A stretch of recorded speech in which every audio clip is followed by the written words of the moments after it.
Hello my dear students, स्वागत है तमारू सरस्वती गणित मथक पर। आपणे जोई रह्या छे चेप्टर नंबर 13 आंकड़ाशास्त्र स्टेटिस्टिक्स। આપણે આગલા વિડીયોમાં એના સૂત્રો મધ્યકના સૂત્રો જોઈએ અને સ્વાધ્યાય 13.1 નો પહેલો પ્રશ્નની ચર્ચા કરી। હવે આપણે જોઈએ પ્રશ્ન નંબર 2।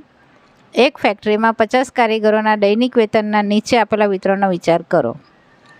तो दैनिक वेतन है, कारीगरों की संख्या है, वेतन है 500 થી 520 रुपया हो, 520 થી 540, 540, 560, 560, 580, 580 થી 600 અને कारीगरों की संख्या एटले के 500 रुपया થી 520 रुपया वेतन होय तेवा 12 कारीगर। तेवी रीते दरेक वर्ग में 12 પછી 14, 8, 6 અને 10 आ रीतनी आपणी पासे आवृत्ति है। योग्य रीतनो उपयोग करीने कारखानाना कारीगरोना दैनिक वेतननो मध्यक शोधो। तो આપણે અહીંયા પદ વિચલનની રીતનો ઉપયોગ કરીશું। હવે આપણો પાસે વર્ગ છે દૈનિક વેતન રૂપિયામાં, એ વર્ગો આપણે જે રકમમાં આપેલા છે ને કારીગરોની સંખ્યા FI આવૃત્તિ એ પણ આપણી રકમમાં હોય। હવે આપણે મધ્ય કિંમત જોઈએ તો મધ્ય કિંમત XI 500 અને 520 આપણું સૂત્ર છે અધસીમા વત્તા ઉર્ધ્વસીમા છેદમાં 2। તો 500 અને 520નો સરવાળો 1020 ભાગ્યા 2 એટલે 510।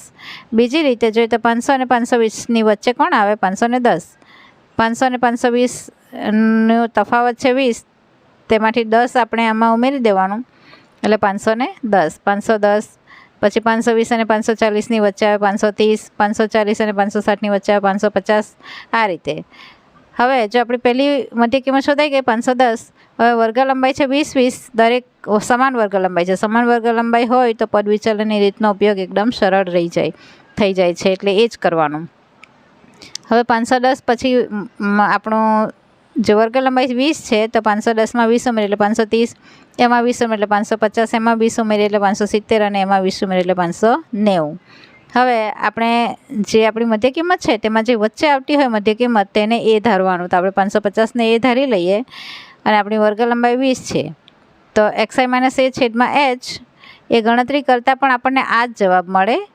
તો આપણે શું કરવાનું, વર્ગ લંબાઈ સમાન હોય આપણે UI એટલે પદ વિચલનની રીત કરવાના હોય તો જેને એ ધારેલો છે તે વર્ગમાં જે UIનું ખાનું હોય એમાં શૂન્ય મૂકવાનું, એની ઉપર -1, -2 મૂકવાનું અને નીચેની સાઈડ 1 અને 2 મૂકવાનું। જેટલી પણ આપણી પાસે સંખ્યા હોય એટલા -1, -2, -3 જેટલા વર્ગ હોય તે રીતે મૂકતું જવાનું। 1, 2, 3, 4 આ રીતે મૂકવાનું, એટલે એકદમ UI આપણને એકદમ નાની રકમ મળે।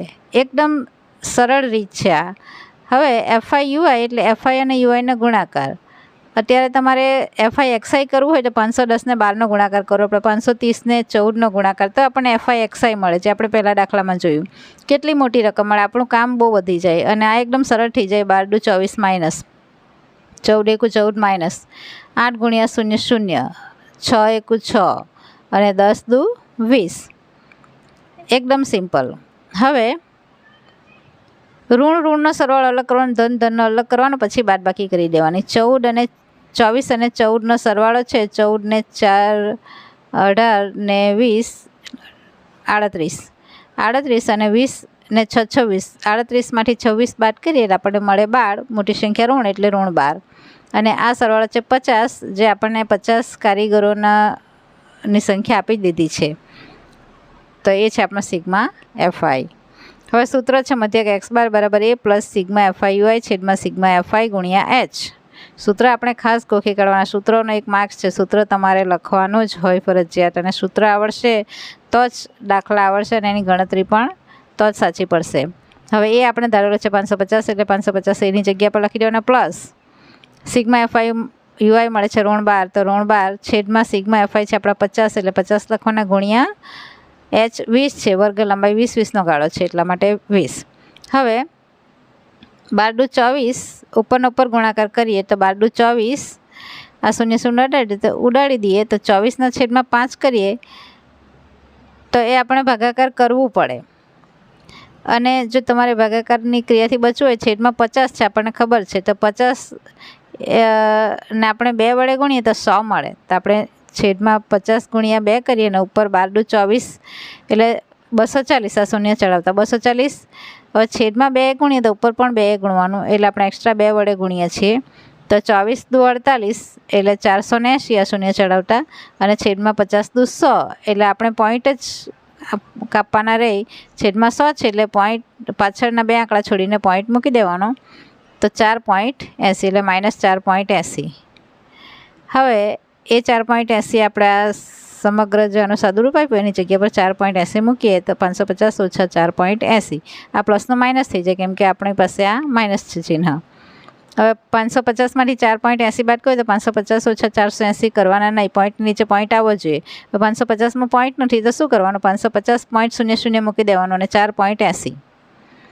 હવે શૂન્યમાંથી 00 અહીંયા 10, 10માંથી 8 2, 0 પર 9, 9માંથી 4 5, 5 પર 4, 4 અને 5 એટલે 545.20. એટલે કારખાનાના કારીગરોના દૈનિક વેતનનો મધ્યક છે ₹545.20. હવે છે પ્રશ્ન નંબર 3, જે ખૂબ જ ઇમ્પોર્ટન્ટ પ્રશ્ન છે. એ ક્વેશ્ચન બોર્ડમાં પૂછવાના પૂરા ચાન્સ છે એટલે તમારે ખૂબ ધ્યાનથી કરવાનું છે. નીચેનું આવૃત્તિ વિતરણ વસ્તીના બાળકોનું દૈનિક ખિસ્સા ભથ્થું દર્શાવે છે. ખિસ્સા ભથ્થાનો મધ્યક ₹18 છે. ખોટી આવૃત્તિ F શોધો. દૈનિક ખિસ્સા ભથ્થું આપેલું છે 11, 13, 15, 15, 17, 17, 19 રૂપિયામાં છે અને બાળકોની સંખ્યા છે 11 રૂપિયાથી 13 રૂપિયા ખિસ્સા ભથ્થું ખર્ચ હોય તેવા 7 બાળકો છે. તે જ રીતે દરેક વર્ગમાં 7, 6, 9, 13, F 5, 4 આ રીતે આપણને બાળકોની સંખ્યા આપેલી છે. હવે આપણી પાસે એક વર્ગની બાળકોની સંખ્યા નથી એટલે કે 19થી 21 રૂપિયા ખિસ્સા ભથ્થું હોય તેવા કેટલા બાળકો છે તે આપણને ખબર નથી. તો F બાળકો છે એટલે F આપણે શોધવાનો છે. તો આપણે ધારી લીધેલ મધ્યકની રીત વાપરીએ એટલે આ પણ પદ વિચલનની રીતથી એકદમ સરળ થઈ જાય. પણ આપણે ધારી લીધેલ મધ્યકની રીતથી પર્ટિક્યુલર પૂછે કે ધારી લીધેલ મધ્યકની રીતથી કરો તો એ આપણને આવડવી જોઈએ. એટલે પ્રેક્ટિસ માટે આપણે ધારી લીધેલ મધ્યકની રીત કરીએ અને પછી પદ વિચલનની રીત પણ કરીએ. એટલે તમને જો આવું કીધું ન હોય કે કઈ રીતે કરો તો પછી તમારે પદ વિચલનની રીતે જ કરવાનું. દૈનિક ખિસ્સા ભથ્થું છે 11, 13, 13, 15, 15, 17 આ રકમ છે આપણી. આ પણ બાળકોની સંખ્યા એ આવૃત્તિ આપણી રકમ છે. અને મધ્ય કિંમત જોઈએ તો 11 અને 13ની વચ્ચે આવે છે 12 એટલે મધ્ય કિંમત 12 અથવા 11 અને 13નો સરવાળો 24, 24 ભાગ્યા 2 એટલે 12. 13 અને 15ની સેન્ટરમાં આવે 14 અથવા હવે તમે મધ્ય કિંમત અહીંયા વર્ગ લંબાઈ 2, 2 છે. 2, 2નો ગાળો છે એટલે 2, 2 ઉમેરતા જાઓ. 12, 14, 16, 18, 20, 22. હવે અહીંયા એ બરાબર 20 લીધા છે. આપણે ધારી લીધેલ મધ્યક વાપરવાનો છે તો મધ્યકને ધારીએ તો એને મધ્યકને ધાર્યો છે 20 એટલે એ બરાબર 20 લીધા. કેમ 20 લીધા? તો જે આપણને ખોટી આવૃત્તિ શોધવાની હોય તો એ આવૃત્તિ જે વર્ગમાં છે તે વર્ગની મધ્ય કિંમત F વાળા વર્ગની મધ્ય કિંમત હોય એને એ ધારવાનું. અથવા તો જે આપણને મધ્યક આપી દીધો હોય છે જ્યારે ખોટી આવૃત્તિ શોધવાની હોય તો મધ્યક આપી જ દીધો હોય એ મધ્યક જે 18 છે તો આપણે 18 જો આ મધ્ય કિંમતમાં આવતો હોય તો એને પણ એ ધારી શકીએ. એ પણ એકદમ સરળ રીત થઈ જાય જે આપણે પછી એ રીતે પણ કરીને જોઈ લઈએ. અત્યારે આપણે Fની સામે જે છે 20 એને એ ધારીને કરીએ. હવે DI બરાબર XI માઇનસ A એટલે 12 ઓછા 20 તો -8, 14 ઓછા 20 -6, 16 ઓછા 20 -4, 18 ઓછા 20 -2, 20 ઓછા 20 0, 22 ઓછા 20 -2 અને 24 ઓછા 20 4.